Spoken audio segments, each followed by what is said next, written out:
Hallelujah. Praise the name of the Lord.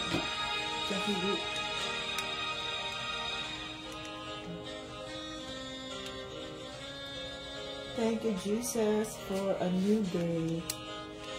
It's Friday. Hallelujah. Thank you, Jesus. Biyernes na. Salamat, Panginoon Jesus, sa iyong kabutihan. Salamat, Lord. Napakabuti niyo po. Hallelujah, Jesus. Jesus. Hallelujah. Hallelujah. Thank you, Lord.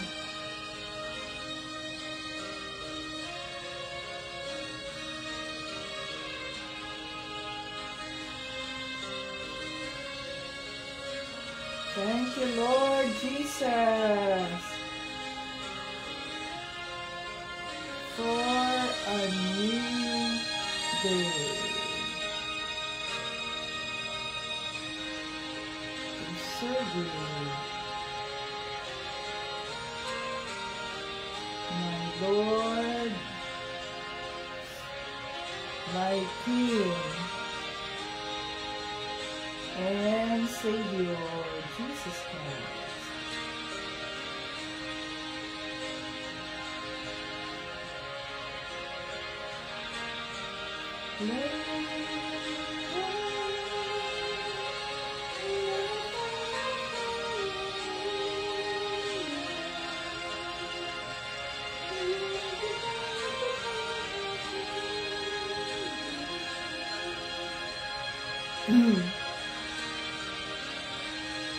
Yes, Lord. Hallelujah.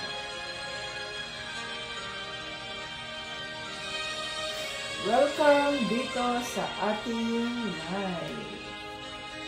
Yan ang batayan ng ating pananampalataya kay Kristo. John 3:16.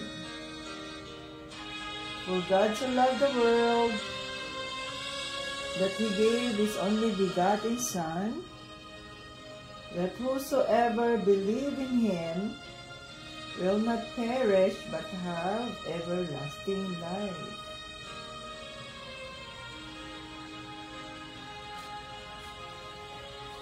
Happy moments! Praise the Lord Jesus Christ.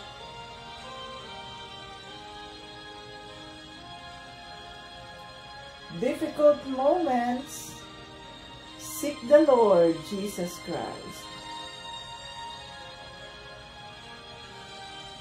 Quiet moments, worship the Lord Jesus Christ. Painful moments, trust the Lord Jesus Christ. And every moment, thank the Lord Jesus Christ. Hallelujah.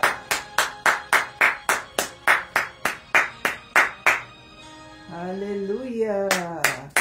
Welcome dito sa ating live. Thank you, Jesus. It's Friday morning here in Houston, Texas.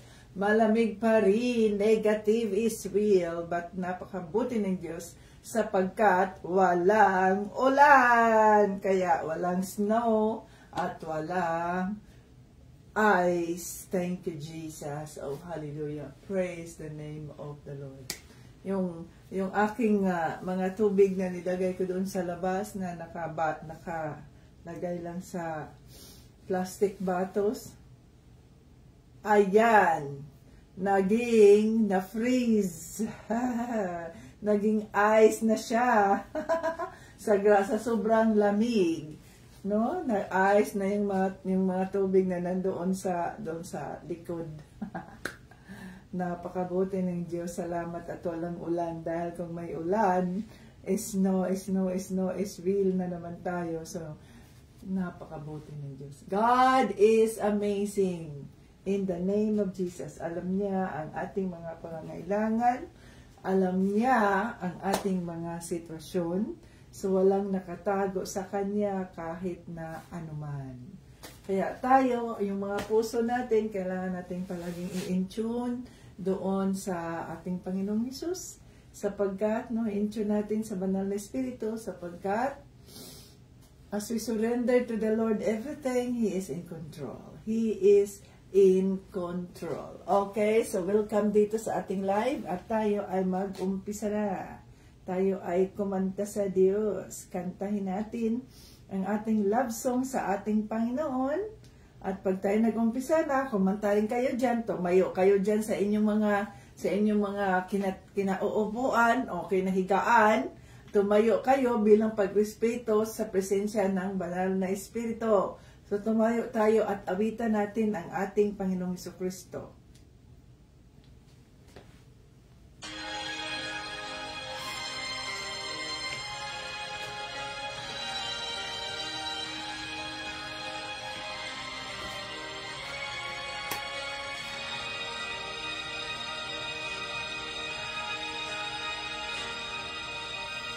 Pagising sa umaga, kay ganda, kay ganda, kay ganda ng mundong ginawa niya.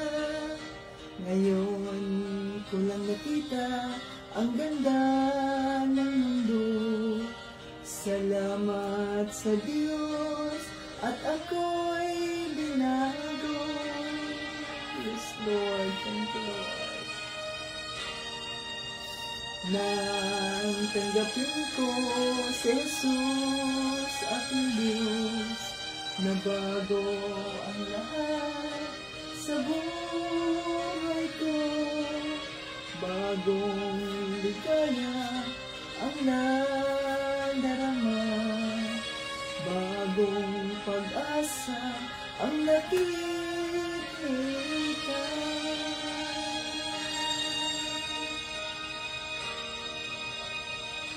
Lahat ay aking ibibigay pati aking upang purihin siya. Yes, Jesus.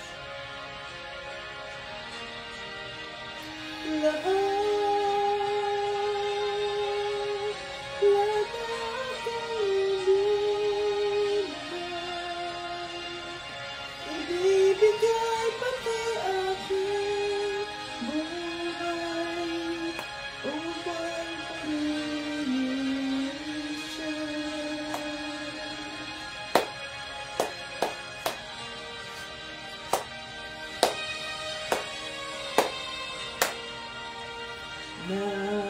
Nag-uumapaw ang aking saya, pagmamahal niya ang nadarama. Kay ganda ng buhay na nasa kanya, purihin ng Diyos, purihin si Jesus.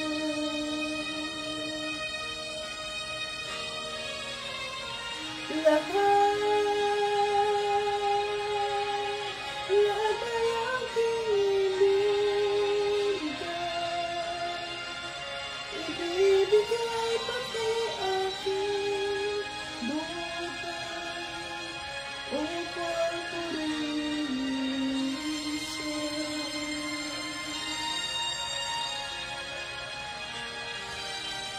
Lahat ay aking ibibigay pati aking buhay upang purihin siya. Hallelujah. Yes, Lord. Andito kami, Panginoon Jesucristo, upang ikaw ay purihin, upang ikaw ay sambahin, upang ikaw ay pasalamatan sa iyong kabutihan, sa iyong kagalingan. Napakabuti niyo po at maraming salamat sapagkat nandiyan ka upang kami ay tulungan, upang kami ay ingatan, upang kami ay mahalin, upang kami ay kaawaan. Oh, hallelujah, Jesus. Praise the name of the Lord, King of Kings and Lord of Lords. Salamat po, Panginoong Jesucristo. Salamat po, Diyos Ama, Panginoong Jesucristo. Banal na Espiritu, maraming salamat sa kalakasan ng aming pangangatawan at ngayon ay Biyernes na. Ako ay nagising, ligtas sa anumang kapahamakan, maging ang aking mga pamilya, ang aming mga kapatiran, Lord, ang iyong mga kaanakan. Maraming salamat po sa iyong katapatan. Hallelujah.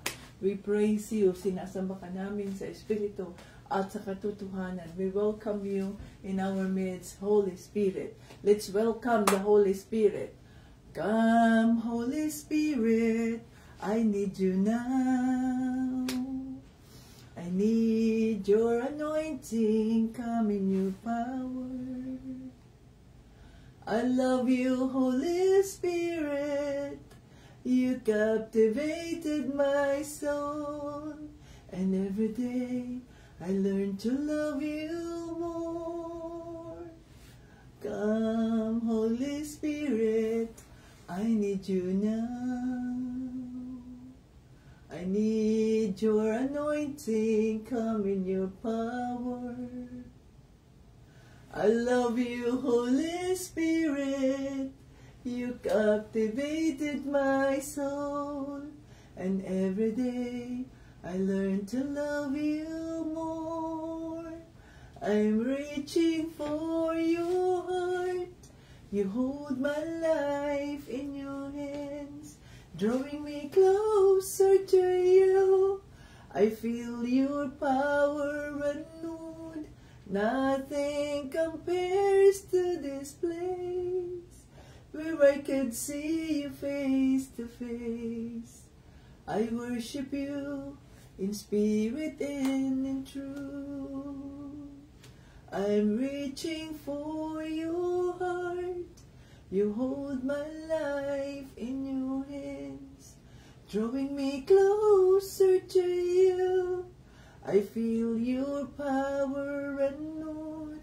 Nothing compares to this place, where I could see you face to face. I worship you in spirit and in truth. I'm reaching for your heart. You hold my life in your hands, drawing me closer to you. I feel your power renewed. Nothing compares to this place, where I could see you face to face. I worship you in spirit and in truth. Yes, Jesus. We worship you in spirit and in truth. Oh, hallelujah. Sinasamba ka namin, Diyos Ama, Panginoong Jesucristo, Banal na Espiritu. Sa Espiritu at sa katotohanan. Nandito kami, nagpapakumbaba sa trono ng iyong kawaan. Humihingi ng kapatawaran sa anumang aming nagawang kasalanan sa iyong harapan. Sa isipan, sa puso, sa mga salita namin, sa aming mga ikinikilos, na hindi naman po naaayon sa iyong kalooban. Patawarin mo kami at gawin mo kami karapat-dapat sa iyo, Panginoon Jesucristo. Hallelujah. Pinapatawa din namin ang mga taong nagkasala sa amin, Lord. Tulungan mo po sila. Pagpapalain mo sila, Lord, kagaya ng pagpapala mo sa aming Panginoon. Katagpuan mo po sila kung ano man po ang kanilang mga sitwasyon. Nang sa ganoon, makilala kanila, Panginoong Jesucristo, at malaman nila ang katotohanan na ikaw lamang ang tanging Diyos na karapat-dapat sambahin. Ikaw lamang ang tanging Diyos na kilalanin sa sanlibutan. Tinataas ka namin dito sa live na ito, dito sa pamamahay mo, Panginoong Jesucristo, sapagkat ikaw lamang tanging ang Diyos, tanging ang pangalan lamang ni Jesucristo ang kilalanin at maging tanyag sa sanlibutan. Every knee shall bow and every tongue shall confess that Jesus Christ is Lord. Oh, hallelujah. Itago mo po ang iyong lingkod Sa iyong cross, Panginoong Kristo, na hindi ako makikita, kundi ang makikita ay ang kabutihan ng Diyos Ama, ang kanyang pagalingan, ang kanyang kaawaan, ang kanyang pagmamahal, ang kanyang mga pagpapalang siksik, liglig, umaapaw para sa kanyang kapurihan. Maraming salamat po. Lahat ng ito ay aming hinihiling at pinasasalamatan sa pangalan ni Jesus at ng Banal na Espiritu. Amen! Hallelujah! Thank you, Jesus, sa iyong kabutihan. So, dito na tayo sa ating salita ng Diyos. Welcome, Facebook joiners and YouTube viewers, Facebook viewers. God bless sa ating lahat. Ayan, mga ka-Team Jesus. So, tayo ay nandito na naman sa kanyang bahay. So, kumusta ang lahat? Okay, so tingnan natin ang ating mga Biblia. So, kung tayo ay totoong nagpupuri sa Panginoon, mararamdaman mo yung presensya ng banal na Espiritu, mga ka-Team Jesus.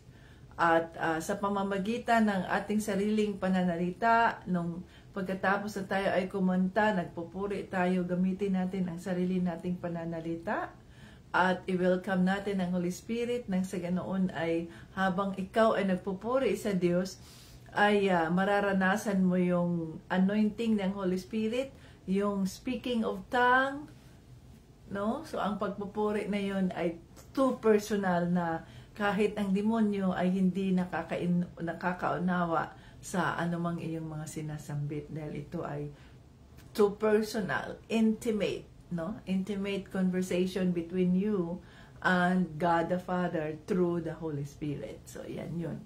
Okay. So, dito na tayo welcome dito sa ating live Team Jesus members at saka joiners at yung mga baguhan dito. So, araw-araw tayong nandito sa Facebook Live upang mas matuto tayo sa salita ng ating Panginoong Jesucristo sa pamamagitan ng gabay ng Banal na Espiritu. Hindi tayo nangungusap dito sa sarili nating kagalingan, kakayahan, kundi ako, si Tita Vets, ay isang boses lamang na ginagamit ng Banal na Espiritu upang maipahayag ang mabuting balita. Okay, so dito na tayo saan na ba tayo, mga ka-Team Jesus?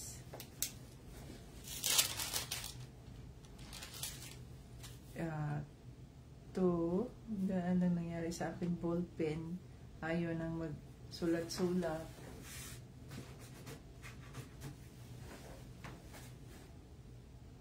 To 2025. So, dito tayo sa 1 Corinto chapter 6 verses 12 to 20. 12 to 20. Ngayon ay 21, 25. So, 21 na mga ka-Team Jesus. Malapit nang matapos ang buwan ng Pebrero, the Lord willing. So, dito tayo, balikan natin yung mensahe ng Banal na Espiritu kahapon na bilang mga Kristiyano, sabi nga ni Panginoong Jesucristo, ay magmahalan tayo sa isa't isa, no? Love each other and pray for one another, encourage each other. So, kung mayroon mang mga alitan na nangyayari sa simbahan o sa church o sa congregation, ay dapat na ang gagawin natin ay pag-usapan ang mga alitan at hindi na kailangang magdemandahan, no? Pareho tayong mga Kristiyano, so alam natin ang katotohanan, kaya hindi na kailangang magdemandahan. Pag-usapan natin ang mga hindi pagkakaunawaan at hayaan natin yung mga elders, ang mga deacons ay tutulong sa atin pumagitna upang sa ganoon ay mapayapa ang lahat at wala nang demandahan. Okay? So, iyan ang isang yan At pinaalala din sa atin ng Banal na Espiritu na hindi makakapunta sa langit.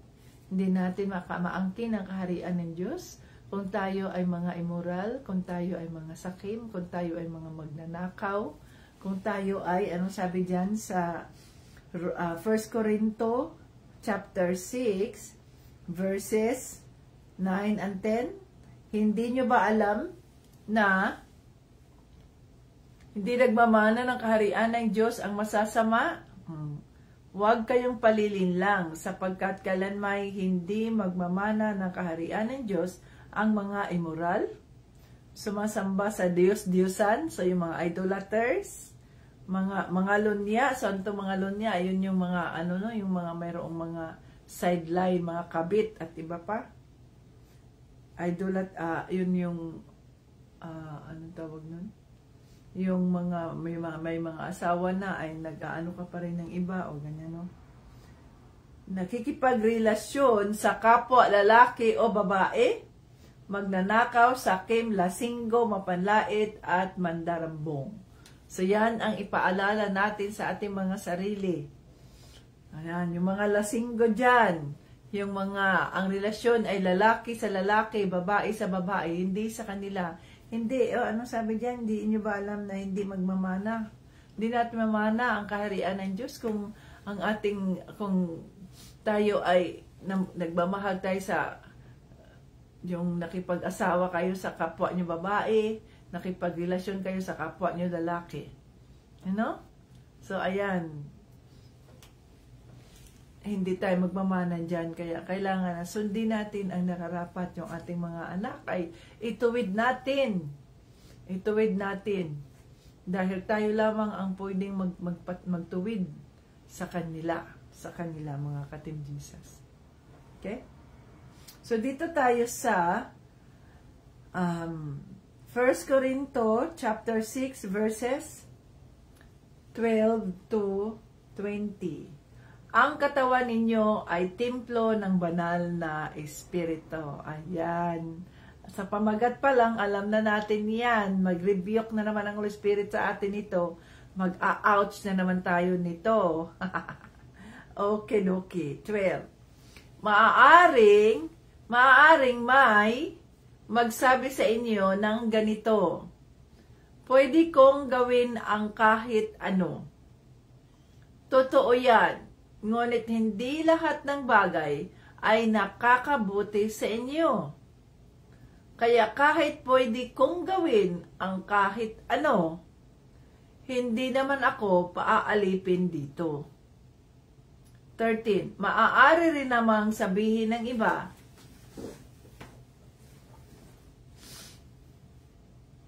ang pagkain ay ginawa para sa tiyan at ang tiyan ay para sa pagkain. Totoo yan. Ngunit darating ang araw na pareho itong sisirain ng Diyos. Ang katawan ay hindi para sa sexual na immoralidad, kundi para sa paglilingkod sa Diyos. At ang Diyos ang nag-iingat nito. Ang katawan natin muling bubuhayin ng Diyos sa huling araw. Yan na, nasa 14 yan. Tulad ng ginawa niya sa ating Panginoon. So tayo ay ma-resurrected yung ating mga katawan, no, sa huling araw.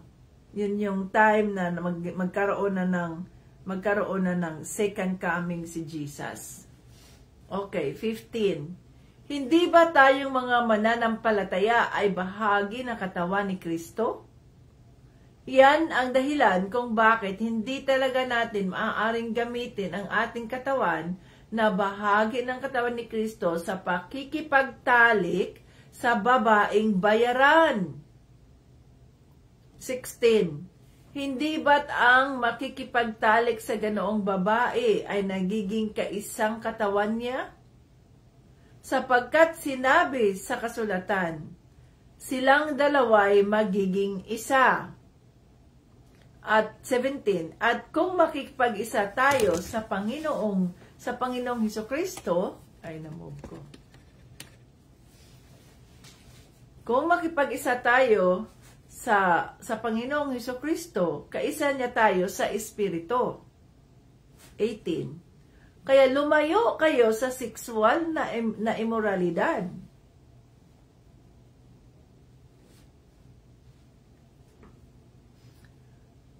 Ang ibang kasalanang ginagawa ng tao ay walang kinalaman sa kanyang katawan. Ngunit ang gumagawa ng sexual na immoralidad ay nagkakasala sa sarili niyang katawan. Hindi ba't ang katawan ninyo ay templo ng banal na espiritong nasa inyo at tinanggap ninyo mula sa Diyos? Ayan, nandyan yan sa 19. Huwag niyong kalimutan. Kung ganoon, ang katawan ninyo ay hindi sa inyo, kundi sa Diyos. Hallelujah. 20. Dahil tinubos kayo ng Diyos sa napakalaking halaga, kaya gamitin ninyo ang inyong katawan sa paraang ikapupuri ng Diyos. Hallelujah, Father God. Salamat po sa mga salita. Gabayan mo kami ng iyong banal na Espiritu nang sa ganoon ay maintindihan namin ang iyong mensahe sa oras na ito at magamit namin ang iyong mga salita upang mas lalo pang mapatatag ang aming pananampalataya kay Panginoon sa Kristo. At dinideklara namin na ang live na ito ay holy, sanctified by the blood of Jesus. In Jesus' name, Amen. Okay, mga ka-Team Jesus, handyan ba ang inyong mga Biblia nang sa ganoon ay hindi kayo ma-deceive, nang sa ganoon ay hindi kayo maluko ng kaaway ng Diyos, hindi tayo maluko ng mga false prophets, kaya mahalaga na mayroon tayong Biblia nang sa ganoon ay mabasa natin ang katotohanan, no? At hindi lang tayo hanggang tagapakinig na hindi na natin alam na ang salita ng Diyos ay tinuwist na pala ng isang false prophet na ito at hindi yun ang sinasabi sa salita ng Diyos. Okay. So, dito tayo. So, bilang mga Kristiyano, anong sabi dito ni Paul? Nung tinanggap natin si Panginoong Hesukristo at nilinis tayo ng kanyang banal na dugo, so we are no longer on our own. Alam natin na nang isinuko na natin ang ating katawan, ang ating mga buhay, hindi na tayo gumagalaw sa sarili nating isip, sa sarili nating desisyon. Although sa mundo, sinasabi dito, no? Pwede kong gawin ang kahit na ano. I do it my way. Diba? Ganun ang mundo. Wala kayong pakialam kung anong gagawin ko sa aking katawan sapagkat ang aking katawan ay akin. Kagaya ba ng mga babae ba dito sa Amerika na nagrarally sila, ano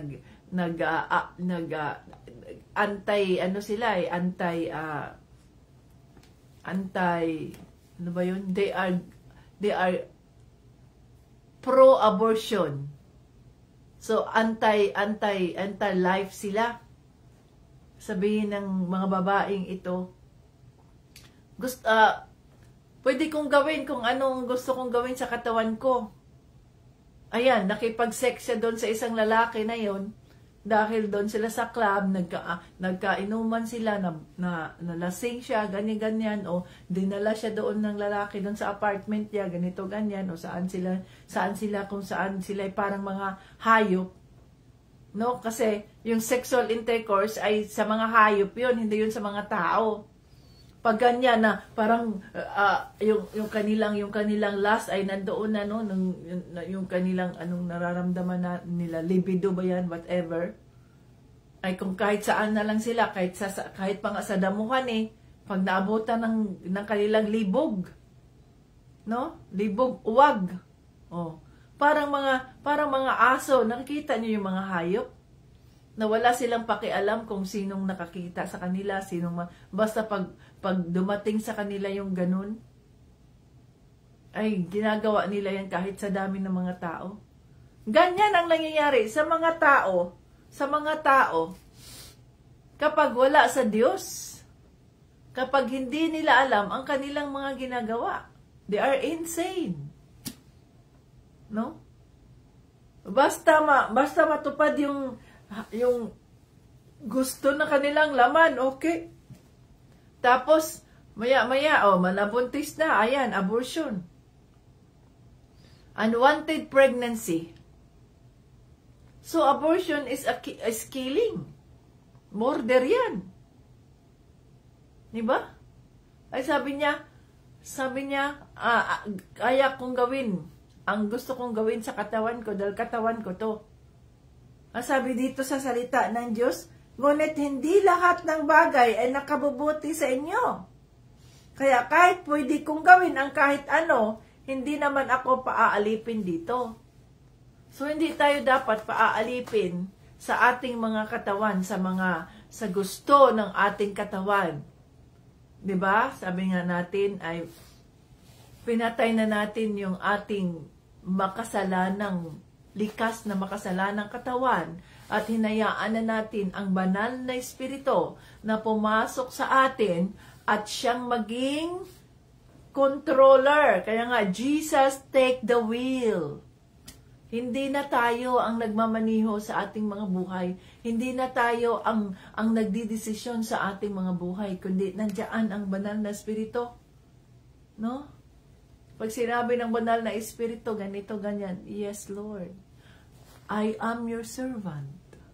Ang aking katawan, anong sabi dito? Ang sabi dito sa 19, hindi ba't ang katawan ninyo ay templo ng banal na espiritong nasa inyo at tinanggap ninyo mula sa Diyos? Kung ganoon, ang katawan ninyo hindi sa inyo, kundi sa Diyos. Once na tinanggap natin si Panginoong Jesucristo, tinanggap natin ang kaawaan ng Diyos, naniwala tayo at sumunod tayo kay Kristo, ang ating katawan ay hindi na sa atin. Sa Diyos na ang katawan na ito. Sa makatuwid, tayo ay nanghihiram lang. We just borrow our bodies, na ibig sabihin nun, ingatan natin ang ating katawan sapagkat ito ang templo ng banal na espiritu. Dahil tinubos tayo ng tayo ng Diyos sa napakalaking halaga. Napakalaking halaga ang kabayaran ng ating mga kasalanan, mga ka-Team Jesus. At iyon ang kamatayan ni Panginoong Jesucristo. Yun ang sakripisyo ni Panginoong Jesucristo na hindi kayang gawin ng kahit na sino. Diba? So, anong gagawin natin sa ating katawan? Anong ginagawa natin sa ating katawan ngayon? Masabi mo ba sa iyong sarili na ginawa mong tama, ang tama ay ginawa mo sa iyong katawan?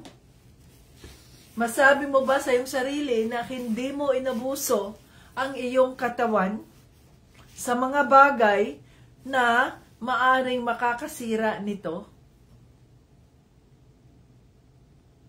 Mag-isip kayo. Mag-isip tayo. Ilang taon na kayo?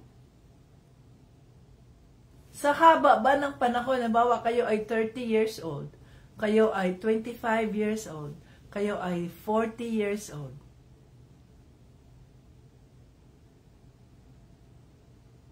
Balikan ninyo ang mga ginawa ninyo sa inyong mga katawan. Balikan natin ang mga ginawa natin sa ating katawan. Masasabi ba natin na ang ating katawan ay inangatan natin? Na ang ating katawan ay, sabi niya, kaya gamitin ninyo ang inyong katawan sa paraang ikapupuri ng Diyos? Nagamit ba natin ang ating katawan sa paraang ikapupuri ng Diyos? Ayaw sabi dito, mga lalaki, ang sabi ni Pablo, huwag kayong makipagtalik sa mga babaeng immoral, sa mga babaeng bayaran. Kasi yung mga babaeng bayaran, mga prostitutes, kung titingnan mo sila, ang gaganda nila, no? Ang babango nila, ganito ang sisexy nila. Kaya yung mga lalaki na wala pa sa Diyos o kung may Kristo na sila, pero carnal pa rin sila na sa halip na ang Diyos, ang banal na Espiritu, ang magdidesisyon sa kanilang mga buhay ay I will do it my way. No. Kung tayo ay totoong nasa kay Kristo na, no? Na kay Kristo na, hindi natin gagawin ang sarili nating paraan, ang gusto natin. Pag nakakita ang mga lalaki ng mga ganyan, in the name of Jesus, I rebuke the spirit of lust in my body. Kasi kahit sa ating isipan, nagkakasala na tayo kung ano man yung iniisip natin diyan na mga sexual immoralidad. Nagkasala. So sabi dito, kapag ikaw ay nakipagtalik doon, mga lalaki, kapag kayo ay nakipagtalik doon sa isang babaeng bayaran, yung babaeng yun at ikaw ay maging isa. Kasi nga sabi dito, kayo ay silang dalawa ay magiging isa. Oh. So kung sino siya, kung anong espiritu mayroon siya, yun ay papasok sa iyo rin. Magkapariho na kayo.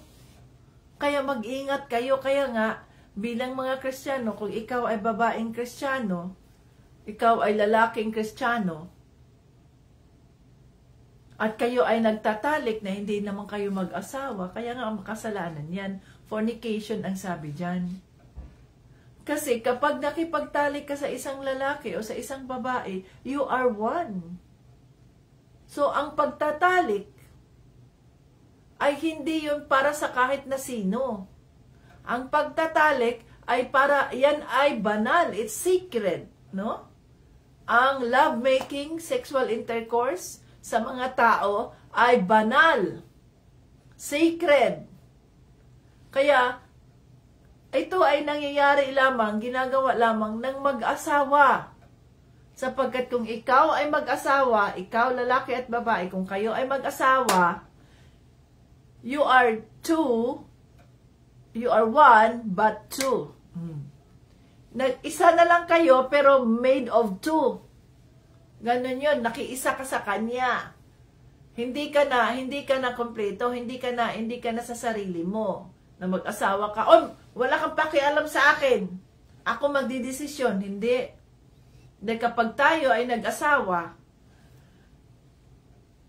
kailangan nating i-consult yung ating bana o kaya yung ating asawa sa anumang mga desisyon natin. Kaya nga kung may mga barkada diyan, may mga lalaking mahilig sa mga barkada at iba pa, no? Tapos may mag-i-invite sa kanya, pre, doon tayo pre, may ano doon pre, may kasayahan doon pre, may inuman doon pre. Ikaw na hindi mo nirespeto ang asawa mo, kaya pupunta ka lang doon, hindi mo man lang sinabihan yung asawa mo, hindi mo man lang tinext o tinawagan na, love, mahal ko, my love, ganyan, honey, sweetheart. Yung may imbitasyon ako dito sa ganito, ganyan, okay lang ba na ako'y pupunta? O, hindi ka man lang nagsabi ng ganyan, tuloy-tuloy ka lang, diretso ka lang, tapos matagal kang nakauwi, hindi ka matawagan, hindi ka matext. Dahil lasing ka na pala pag uwi mo. Sa palagay mo, tama ang ginawa mo? Lalaki ka? No. Dahil kung ang mga lalaking Kristiyano, hindi nila gagawin yun. Sapagkat, kung sinaktan mo ang iyong asawang babae, para na rin sinaktan mo sarili mo, dahil kaisa mo na siya eh. Kaisa mo na siya. Ganon din sa mga babae, kung sinaktan mo yung asawa mo, yung husband mo, para na rin sinaktan mo yung sarili mo kasi kaisa mo na yung husband mo. We are one. You and your wife, you and your husband are one. So, dapat ay magkasundo kayo. Dapat ay pag-usapan ninyo ang mga desisyon ninyong gawin. Lalo na kapag major decisions na makikita ninyo o ma-experience ninyo yung respeto sa isa't isa. Yung respeto sa isa't isa. The more na kayo ay matagal na, the more na dapat ay mas lalo ninyong mahalin ang isa't isa dahil kaisa na kayo, magkaisa na kayo, isa na kayo eh. Ikaw ay part niya, siya ay part mo. Kaya nga, better half ang tawag doon. Yan ang pakahulugan ng better half. Ngayon, kung ang lalaki ay nakikipagtalik doon sa kanyang hindi niya asawa, so kaya naging sexual immoral siya. Sexually immoral. Sapagkat ang pagtatalik ay banal para lamang sa mag-asawa. Kagaya din natin sa ating espiritu, nung tayo ay tumanggap kay Kristo, dito ay nasa 1 Corinto chapter 6 verse 17, at kung makikipag-isa tayo sa Panginoong Kristo, kaisa niya tayo sa espiritu. So kung nung tayo ay kinilala natin ang kabutihan ng Diyos sa John 3:16, at tayo ay naniniwala kay Kristo, isinuko natin ang ating mga kasalanan sa Kanyang ating mga buhay at hinayaan natin ang banal na Espiritu ang nasa puso natin. Nakiisa tayo kay Kristo. So we are one in Christ. So para tayong ikinasal kay Panginoong Jesucristo. Kaya nga, nandun sa salita ng Diyos, we are the bride of Christ.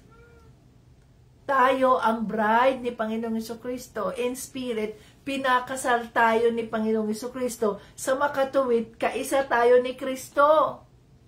Kung kaisa tayo ni Kristo, ibig sabihin nun, hindi tayo nagdidesisyon sa sarili nating gusto. Na kagaya ng ginagawa ng mga tao na nasa mundo na hindi nila kilala si Kristo. Pero kung tayo, kilala natin si Panginoong Jesucristo at sumusunod tayo at dinideklara natin na I am a Christian, a believer of Christ, ibig sabihin nun, ang kalahati mo ay kay Kristo. So kung ano man ang nakikita sa pagkatao mo, yun ay maaring kahihiyan ni Kristo o kaya'y kapurihan ni Kristo. Ngayon kung ang ginagawa mo sa iyong katawan ay ang pagsira sa katawan mo, yan ay kahihiyan ni Kristo. Sapagkat dala-dala mo sa sarili mo, sa pagkatao mo, ang pagiging Kristiyano. Kaya tinawag tayong Christian eh. Dahil mula tayo kay Christ. It is from the word Christ. And Christian, I-A-N. I am nothing. I am nothing without Christ. O see? Dahil si Jesus ang real vine. Tayo ay mga sanga lamang na idinugtong ng Diyos Ama sa totoong puno na si Jesucristo, di ba? Kaya tayo ay tinawag na Christian. So what's your religion? Christianity. So you are a Christian? Yes, I am a Christian. So ang yabang-yabang nating magsasabing Kristiyano, Christian. Sa anong mang nilalagay natin diyan ng mga biodata natin, Christian.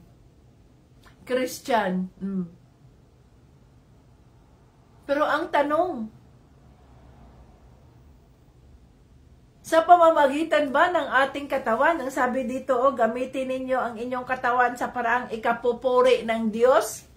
Ang tanong, makita ka ng iyong kapatid, makita ka ng iyong mga kapitbahay, makita ka ng mga kakilala mo at nandoon ka sa inuman, naglasing ka na dyan, inuman kayo ng inuman, kantahan pa kayo ng kantahan, karaoke pa kayo ng karaoke dyan. No, kahit magdamagan ay karaoke pa rin. Sa palagay ninyo ay ikapupuri ng Diyos yung inyong mga ginagawa? Ngayong tandaan natin, we are the living witnesses of the Lord Jesus Christ. Nasa atin ang ilaw ni Panginoong Jesucristo. Nasa atin, we are the salt of the world. No? We are the light of the world and the salt of the earth. Ako ang ilaw ng sanlibutan sapagkat si Panginoong Jesucristo ang ilaw at ako'y nakiisa na sa Kanya sa makatuwid. Ang Kanyang ilaw ay ilaw ko na rin. Kaya nga tayo ay naging living witnesses. No? We are considered living witnesses. Si Panginoong Hesus ang asin. Alam natin yung asin, di ba? Kahit gaano kasarap tingnan itong pagkain na niluto. No? Itong pagkain na niluto, kahit gaano kasarap tingnan yan, marami pang mga garnishing, kung ano-ano pa. Pero pag titikman mo yan, at wala siyang alat, walang asin, ang sasabihin mo, ay, ano ba yan? Tabang? Oh, tabang. Kasi wala ngang asin.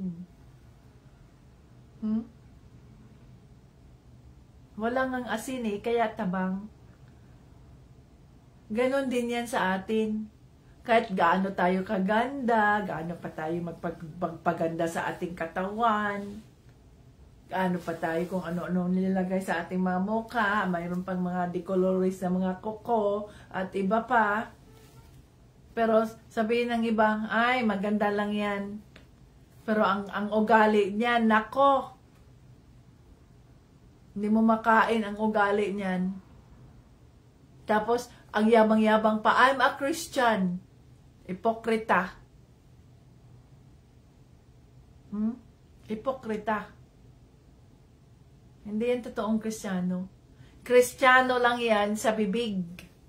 Yun lang yung kanyang natutunan. Nung siya maliit pa, hanggang sa lumaki siya ng kanyang relihiyon na siya ay Kristiyano. Subalit wala siyang alam sa salita ng Diyos sapagkat ang mga totoong Kristiyano pinag-aaralan ang salita ng Diyos nang sa ganoon ay araw-araw ay yumayabong tayo sa kanyang salita. Araw-araw ay natututo tayo sa kanyang salita. Araw-araw ay nakipag-ugnayan tayo, nakipag-fellowship tayo sa ating Panginoong Jesucristo sa pamamagitan ng banal na Espiritu at sa salita. Kaya nga, we worship you in spirit and in truth. Ito yung truth na to.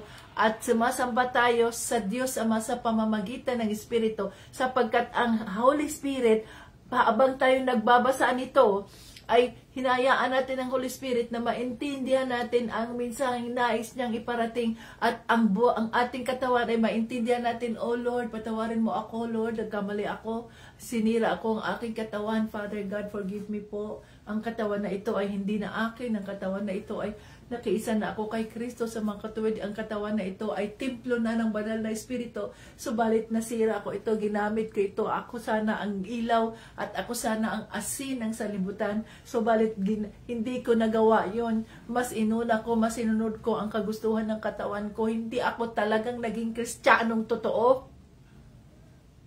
Dahil sa salita ng Diyos, dahil ang salita ng Diyos, itong nagtuturo sa atin kung ano na ang dapat natin gawin, anong klaseng pamumuhay ang ating gagawin sa araw-araw na tayo ay tumatayo bilang mga Kristiyano, bilang mga living witnesses sa kabutihan, sa kaawaan ng Diyos Ama. Pero anong ginagawa natin? Ipinapahiya natin ang pangalan ni Panginoong Jesucristo sa mga buhay natin. Salip na tayo ang dapat na magsimula ng kabutihan ng gagaling dapat sa atin. Kasi meron tayong Holy Spirit. Ang Holy Spirit, ang bunga ng Holy Spirit ay yung fruit of the Spirit ay yung pagmamahal, ay yung kagalakan sa puso, ang kapayapaan, ang kabutihan, no? Ang love, joy, peace, goodness, kindness, gentleness, ano pa yun? Self-control, may dalawa pa, no? Gentleness, self-control, 9, yung fruit of the Spirit. So sa halip na mag-uumpisa sa atin ang kababaang loob, sapagkat ganoon ang ugali ni Panginoong Jesucristo.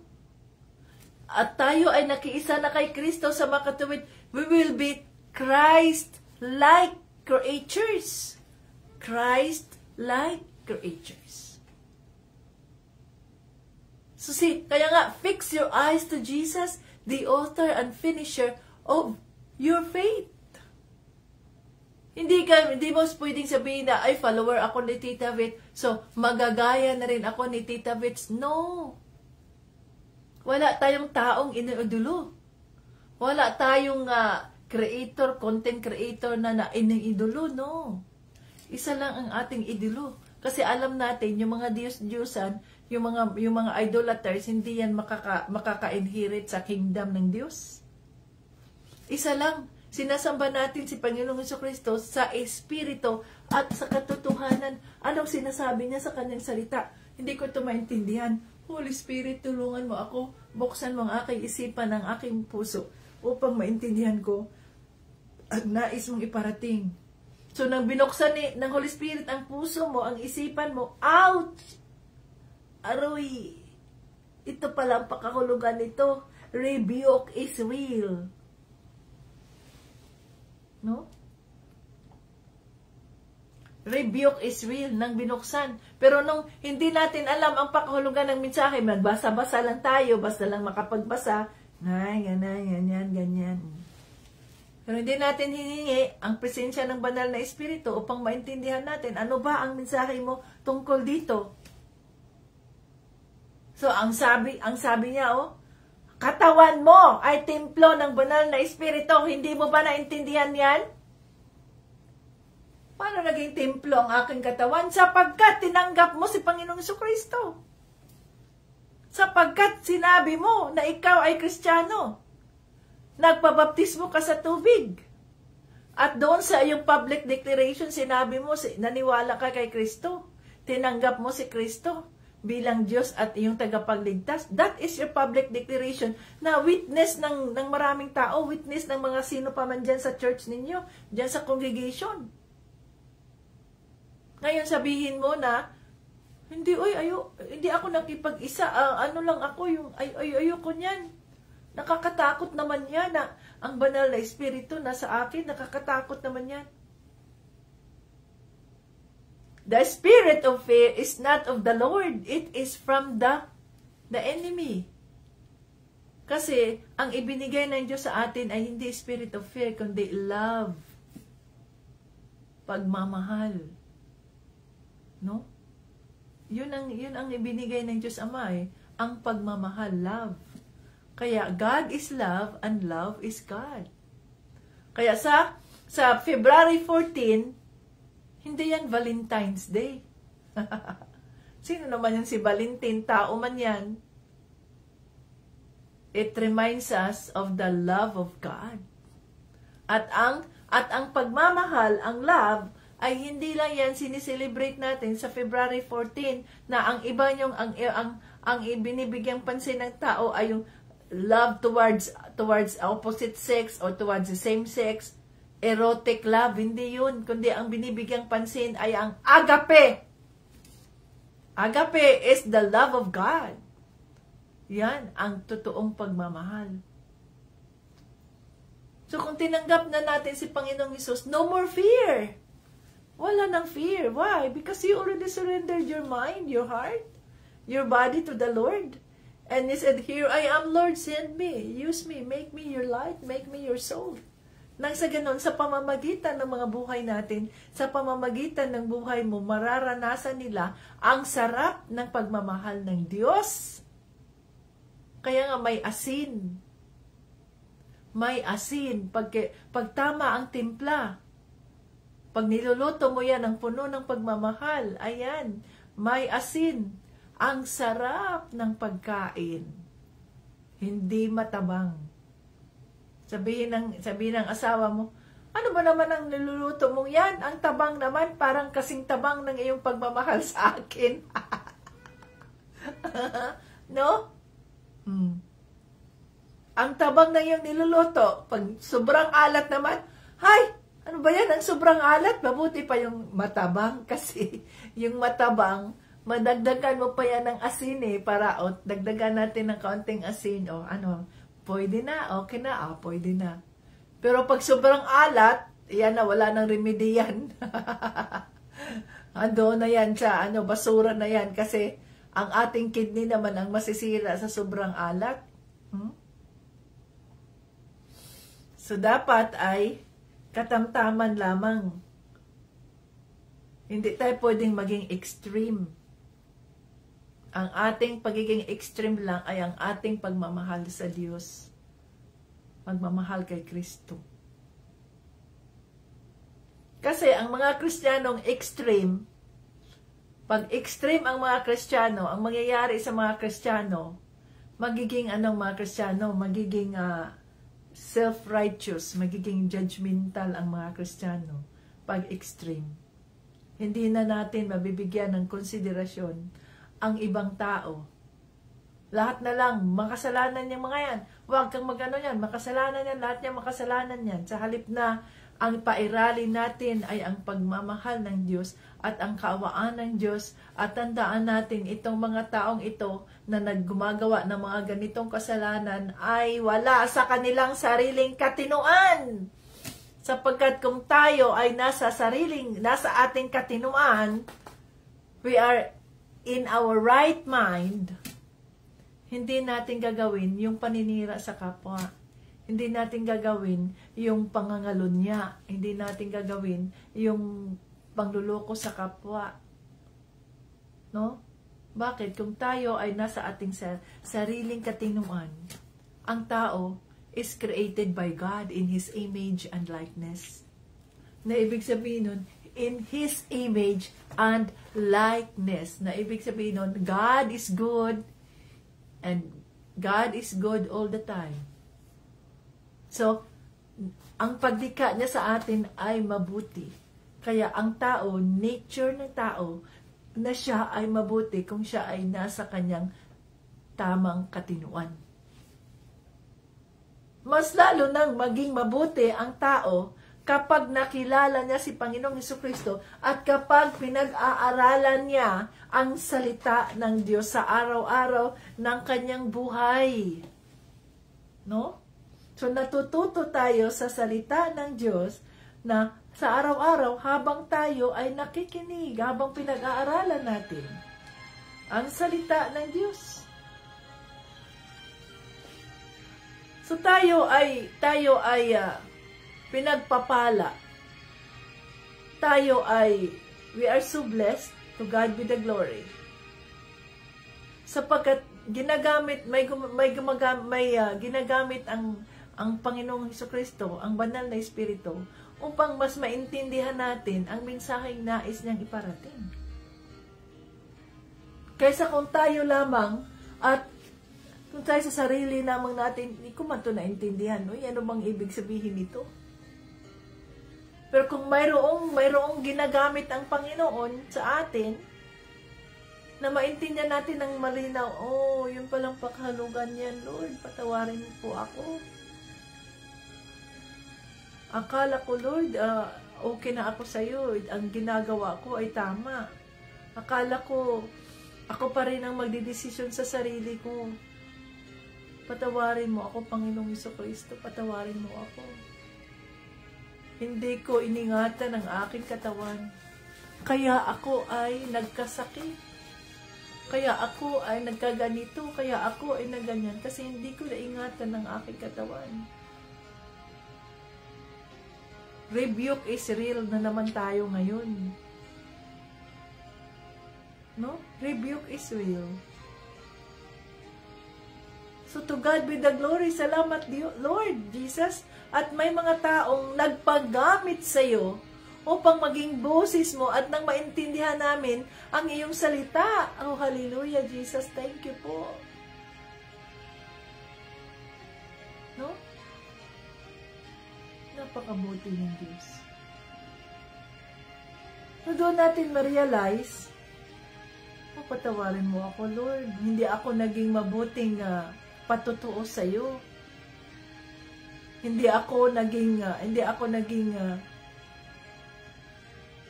mabuting living witness sa iyo. Na dapat makikita ng aking mga office mates, ng aking mga katrabaho, ng aking pamilya, ng aking asawang lalaki, ng aking asawang babae,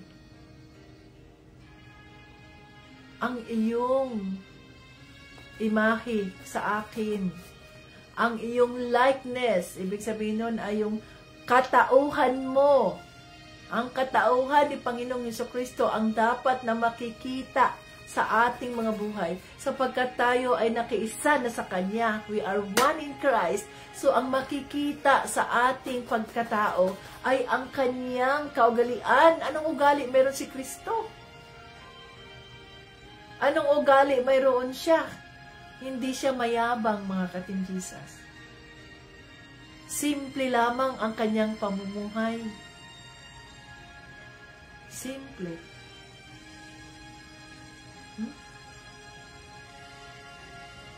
Hindi siya mayabang.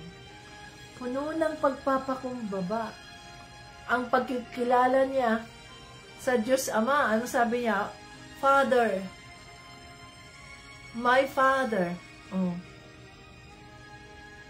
Hindi ako pumarito para sa aking sarili. Sabi niya, kundi ako ay pumarito para sa pagsunod sa kalooban ng aking Ama na sa langit. Ganon din tayo.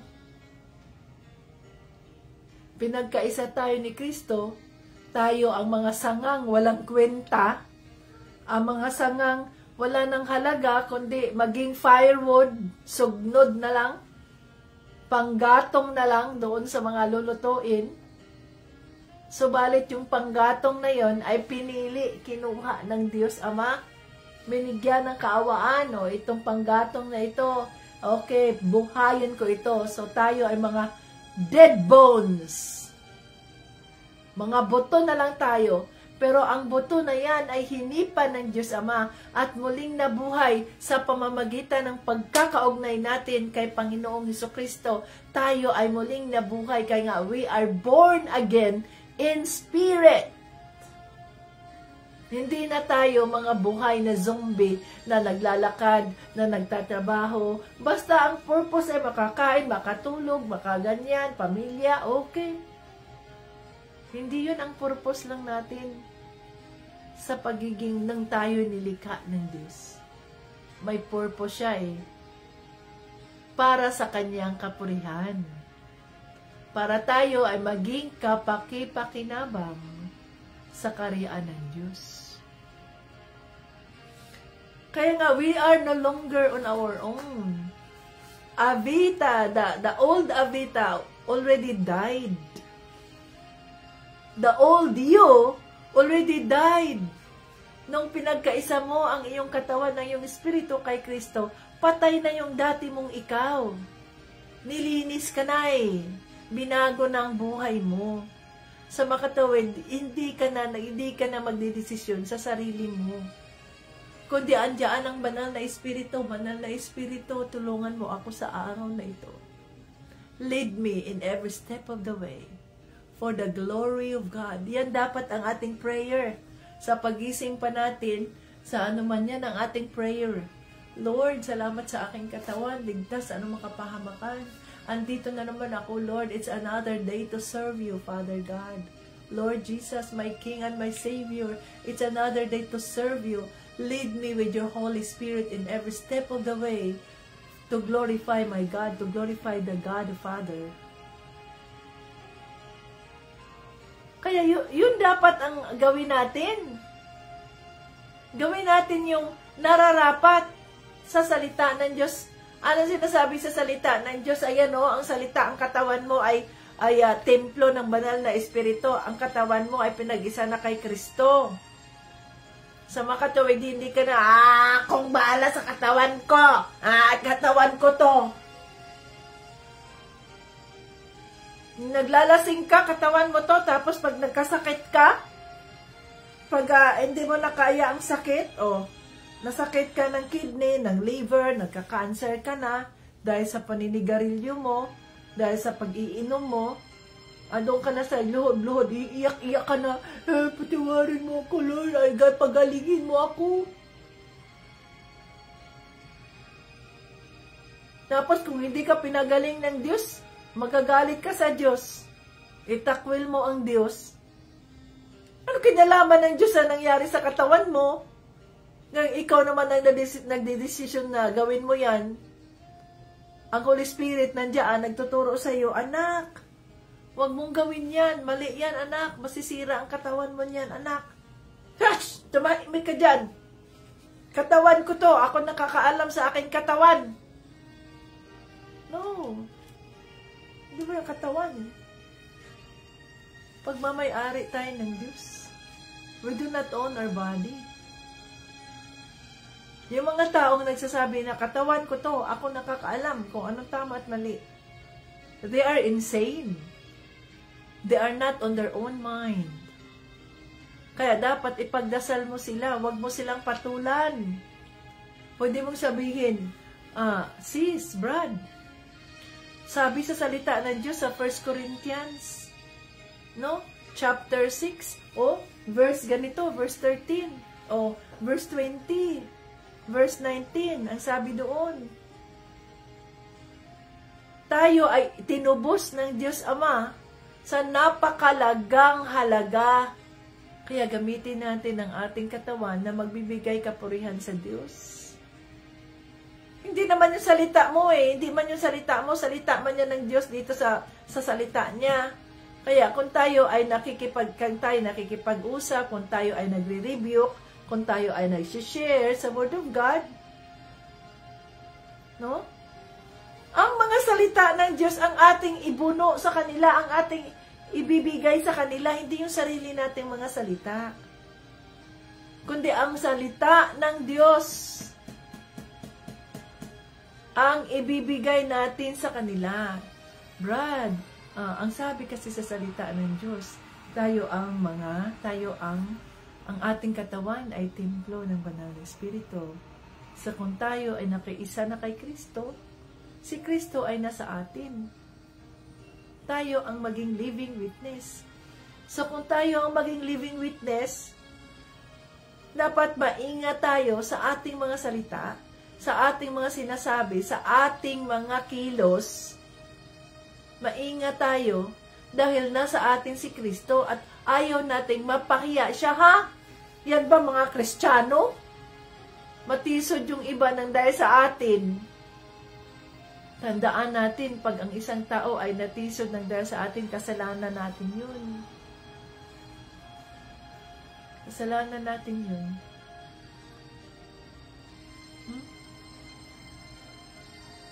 Kaya yung mga taong sa palagay mo ay natisod sa iyo, patawarin mo. Lord, patawarin mo ako, Lord. Sa pamamagitan ko ay natisod siya. Panginoon, katagpuan, ipagdasal natin yung mga yun. Dahil tayo ang ginamit ng demonyo para matisod ng mga taong ito, mawala sila sa kanilang pananampalataya kay Kristo. Subalit kung tayo ay malalim na ang ating pananampalataya kay Kristo, kung malalim, di ba? Hindi natin titingnan ang ating kapwa. Alam natin yun Kung ako, halimbawa ako, Kristiyano na, alam ko, fix your eyes to Jesus, the author and finisher of our faith. Mayroong asawa ng pastor na ganito. Ang pastor ay nagaganyan. Sabihin ko, wala ba niya sa salita ng Diyos yung mga pinagsasabi ng pastor na to? O to ganyan? Ay, hindi na ako magiging Kristiyano. Putulin ko lang aking pagiging Kristiyano kasi natisod ako kay pastor, natisod ako sa asawa niya. Anong klaseng pananampalataya mayroon ka kay Kristo? Ang tinitingnan mo ay ang tao. Natisod ka kay Tita Vits. Ba't ka matisod sa akin? Kasi ako tinitingnan mo, hindi si Kristo. Kung tinitingnan mo si Kristo, ipagdasal mo yung mga yan na gumagawa ng ganyan na hindi naman yung ipinakita ng Panginoong Kristo sa iyo, ng Banal na Espiritu sa iyo na mali yung ginagawa niya, hindi ka matitisod ng dahil sa Kanya, kundi ipagdasal mo sila. Lord, patawarin mo po ang mga taong ito. Sila ay nagsisilbi sa inyo, pero opposite ang kanilang ginagawa. Patawarin mo sila, Lord, katagpuin mo po sila. Ganyan dapat. Kung nakita ninyo si Tita Bes na may mali akong ginawa, hindi kayo dapat natisod sa akin. Dapat, ipagdasal ninyo si Tita Bets nang sa Ginoon, malaman ni Tita Bets ano ang kanyang pagkakamali. Bakit? Hindi tayo sa tao tumitingin eh. Sa Diyos, sa Panginoong Kristo tayo tumitingin. Sa makatawid, hindi tayo matitisod sa tao kung totoo tayong mananampalataya ni Kristo. Pero kung ang iyong pananampalataya ay may pera dito, kaya dito ako, may pera dito, dito naman ako, o ganyan, dahil sa pera, doon nakabata ang iyong pananampalataya, kaya matisod ka sa tao. Pero ang iyong pananampalataya ay nakapokus sa kay Panginoong Kristo at alam mo ang salita ng Diyos, no? Regular mong pinag-aaralan ng salita ng Diyos, hindi ka matitisod sa tao. Dahil ang titingnan mo lamang ay si Panginoong Kristo.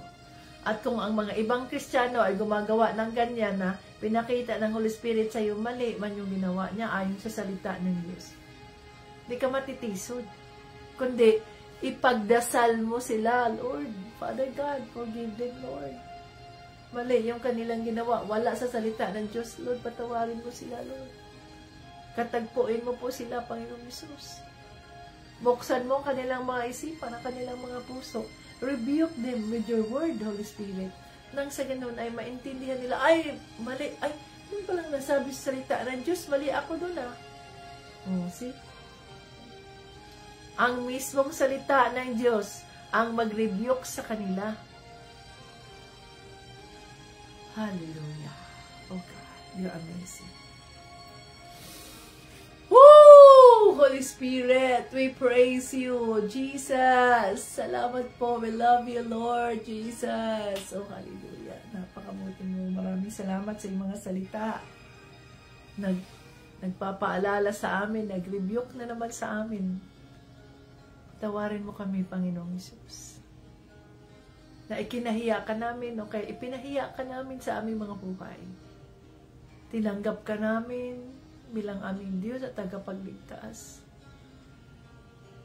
Pero nakalimutan namin na nakiisa na kami sa iyo. Na ang iyong Espiritu ay nandito na rin sa amin, nakaisa na sa amin. Nasa halip na kami ay maging ilaw, sa halip na kami ay maging asin ng sanlibutan, na sa pamamagitan ng aming mga buhay, ay makilala, mailawan itong mga kaibigan namin, mga kapatid namin, mga kapamilya namin na nasa kadiliman. Tawarin mo kami, Panginoong Hesus. Hindi namin naipakita na kami ang ilaw ng sanlibutan. Sa halip na kami ay maging asin ng mundo. Naging matabang po kami.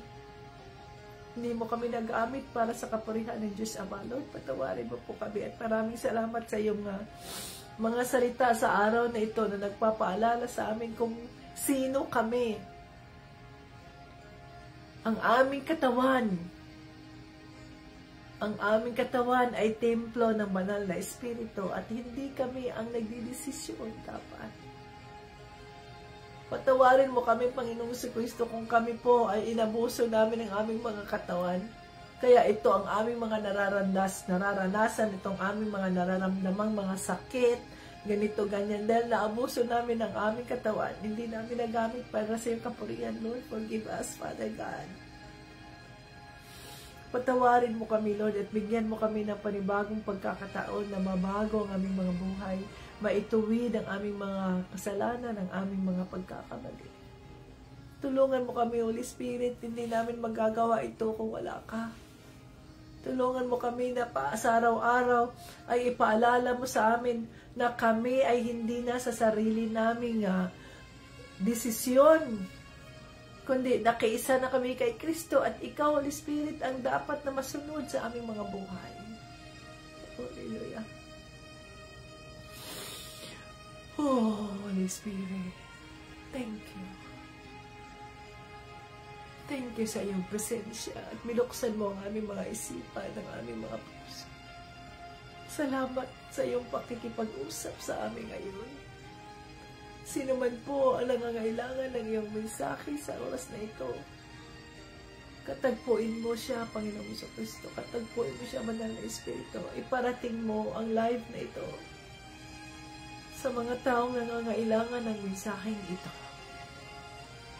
Nang sa ganoon ay mabago ang kanilang buhay at magamit sila ng Diyos Ama na maging kapaki-pakinabang sa kanyang karya.